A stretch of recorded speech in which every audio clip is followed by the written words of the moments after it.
Intercontinental Ballistic Missile Gambit is made for you.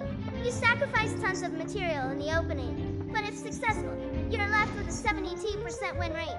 You will learn how to sacrifice a pawn, a knight, and a bishop to build up your Intercontinental Ballistic Missile attack that will leave your opponent's position in unorganized chaos and destruction.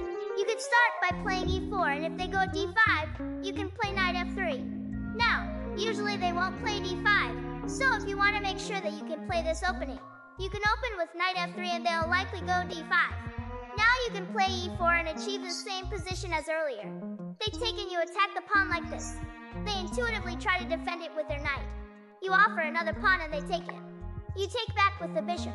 If you are the black pieces in this position, you'd be annoyed by that knight, correct? That's why most people play h6. Goodbye knight. Except that it's not goodbye knight. Take on f7, forking the queen and the rook. At this point, taking the knight seems like the only reasonable thing to do. And now it's over.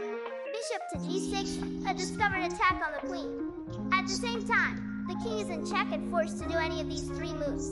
Black takes the bishop and you launch your Intercontinental Ballistic Missile attack on the enemy queen. From here on, there's just one mistake that you should avoid. I'll show you what mistake I'm talking about. Winning from this position is very easy. You're up in material. Black's position is completely ruined and you're pressuring many pieces. That's the 72% win rate position I mentioned earlier. Only one thing can go wrong. If black pushes this pawn, don't take the bishop. Otherwise, they can play bishop before, check and discovered attack on your queen. Now you're the fool. If you don't fall for this trap, you should be able to win this position by yourself. Thanks for watching. Subscribe Daily Lesson.